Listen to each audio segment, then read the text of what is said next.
Indo Arab confederation council global NRI summit October 25-ന് മുംബൈയിൽ നടക്കും. ഗോവ മുൻ ഗവർണർ P.H. ശ്രീധരൻ പിള്ളയെ അക്ഷരശ്രീ പുരസ്കാരം നൽകി ആദരിക്കും.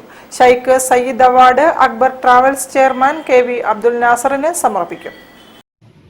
ഷെയ്ഖ് സയ്യിദ് ഇന്റർനാഷണൽ അവാർഡിന് Akbar travels chairman KV Abdul നാസറിനെ തെരഞ്ഞെടുത്തതായി ഇൻഡോ അറബ് കോൺഫെഡറേഷൻ കൗൺസിൽ ഭാരവാഹികൾ വാർത്താ സമ്മേളനത്തിൽ അറിയിച്ചു.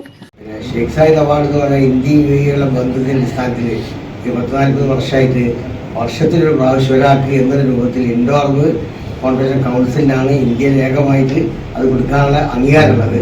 ആ സംഭവം നടക്കുന്നത് ഒരു ഗ്ലോബൽ മീറ്റ്, 1000-ഓളം ആൾ പങ്കെടുക്കുന്ന മീറ്റ് അവിടെ വലിയൊരു ഹാളിലാണ്.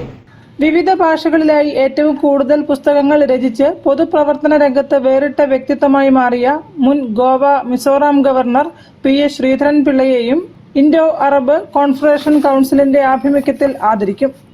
ഒക്ടോബർ 25-ന് ശനിയാഴ്ച മുംബൈ താനെ വെസ്റ്റിലെ ആർണസ്റ്റ് ഹാളിൽ വെച്ച് നടക്കുന്ന Indo Arab confederation council global NRI സമ്മിറ്റിൽ വെച്ച് മഹാരാഷ്ട്ര ഉപമുഖ്യമന്ത്രി ഏകനാഥ് ഷിൻഡെ P.H. ശ്രീധരൻ പിള്ളയ്ക്കുള്ള അക്ഷരശ്രീ പുരസ്കാര വിതരണവും അവാർഡ് ദാനവും നടത്തും. മഹാരാഷ്ട്ര ഗതാഗത വകുപ്പ് മന്ത്രി പ്രതാപ് ഷർനായിക്, BJP സംസ്ഥാന പ്രസിഡന്റ് രവീന്ദ്ര ചവാൻ, താനെ MP നരേഷ് മഷാഖ്, കല്യാൺ MP ശ്രീനാഥ് ഏകനാഥ് ഷിൻഡെ തുടങ്ങിയവർ സംബന്ധിക്കും.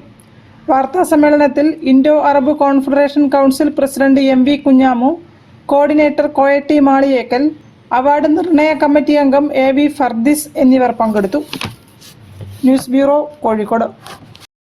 കേന്ദ്ര സർക്കാരിന്റെ വിദ്യാഭ്യാസ പദ്ധതിയായ PM